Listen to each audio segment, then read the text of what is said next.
Utpotiचें पुस्तक 14वो Avesvor. चौग patxai, Babiloniecho Amrafel, Ellasaracho Ariok, Elamacho Kedorlaomer आणि Goiimacho Tidal. 5 patxai आड झुजून गेले ते हे Sodomacho Bera, Gomorra-cho Birsha, Admacho Shinab, Zeboiim-cho Shebemer आणि बालाचो patxai. ह्या 5 जाणांनी वांगडा रावून Siddimchea Gholant आपली लश्करां पुंजायलीं. ह्या गोलाक आतां Mel'lo Doria म्हणटात. 12 वर्सां Kedorlaomer राजी जावन ते चल्ले, पूण 13वे वर्सा ते ताचेर कोलपले. 14वे वर्सा Kedorlaomer आनी ताचे पक्ष आपली लश्करां घेवन आयले आनी जैत व्हेले.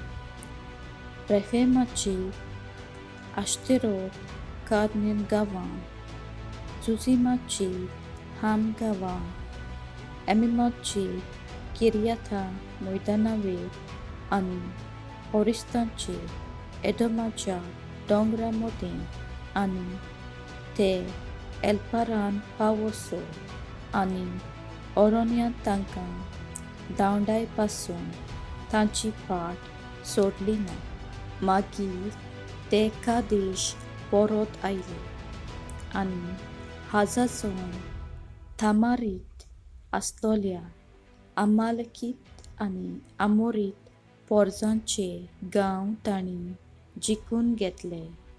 उपरांत सोदोम, गोमोरा, आदमा, zeboiim आनी बेला हांगाच्या patxaini आपल्यो फौजी Siddimchea Gholant एकठांय केल्यो आनी इलाम, गोइम, बाबिलोनिया आनी एलासार हांगाच्या patxaया आड झुजले.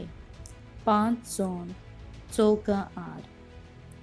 ह्या गोलांत वेतातून dhambra-che ओंडे आसले आनी सोदोम आनी गोमोराचे patxai पॉलापोड काडून सोदताले तेदना त्या ओड्यांनी पडले.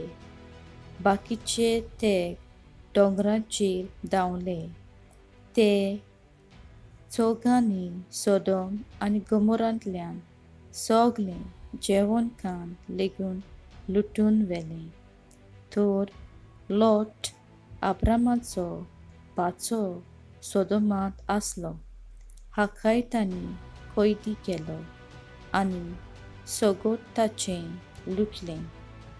पूण कोण एकलो थंयचो सुटून गेलो आनी सगळी खबर अब्रामाक सांगली. हो जोरी एक हेब्रेव आनी माम्रे आनी ताचे भाव एशकोव आनी आन्नेर तोरी तांणी एकूच पक्ष घडलोलो. आपल्या बाच्याक कैदी केला म्हूण अब्रामाक गमतोच ताणें रोखडेंच आपल्या पक्षाक उलो मारलो आनी म्हालांत आसले तितलेय झुजारी सगळे म्हणून 318 स्वतासोट एकठवले आनी दान वचून त्या चौगां फारोवाची फाट घेतली. हांगा आपल्या मनशांक जोम्यांनी एकठांय केले आनी रातीच्या बारार आपल्या दुस्मानांक धाड घाली. ताचे विरुद्ध जैत व्हेलें आनी दमास्क शाराची उत्तरेक pavo-sor होबा म्हणटात थंय तांकां बरेंच दोपटिले आनी लुटून व्हेल्लें तितलेंय काडून घेतलें आनी लोटाक आनी ताचें कितें आसलें तितलेंय सगळ्या स्त्री लोकांक आनी हेरां कोयद्यांक परतून हाडले. आब्राम केदोर्लाओमाचे आनी हेरां patxai विरुद्ध जोयत चिकून आयलो तेन्ना सोदोमाचो patxai ताका Siddimchea Gholant येवकार दिवन गेलो. त्या दिसांनी मेल्किजेदेकान सालेमाच्या राजान उंडो आनी सोरो हाडलो. बोव हो त्या देवाचो याजमीक आसलो. तांणी आशिर्वाद घालून अशें म्हणलें, बोव हो तो देव स्वर्गा आनी पृथ्वीचो रोचनार आब्रामाचेर आशिर्वाद घालूं आनी तुज्या दुस्मानांक तुजे आदीन केल्ले देखून बोव हो त्या देवाक वाखाणणी. आनी आब्रामान आपले 2 गिरेस्तकायेचो 10वो वांटो ताका दिलो.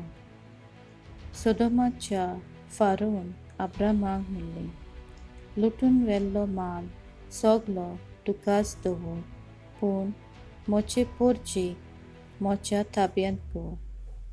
आब्रामान ताका जबाब दिलो, बोव हो त्या देवाक स्वर्गा आनी संवसाराच्या रोचणारा मुखार तुका खरेपणीं सांगता, जें तुजें तांतलें कांयच एक सूत न्हय आनी वांनीची एक वाडी लेगून म्हाका नाका. ह्या पोरमाणें तुज्यान केदींच मुनूक जावचें ना. म्हाका लागून आब्राम गिरेस्त जाला. तुजें कडचें हांव कांयच घेवचो ना. बोगोत मोच्या मनशांक लागू जाता तितलेंच, पूण मोच्या वांगडा आसलोल्यांक अनेल, एश्कोल आनी मांबरे हांकां सगल्यांक ताचो वांटो फावो जावं.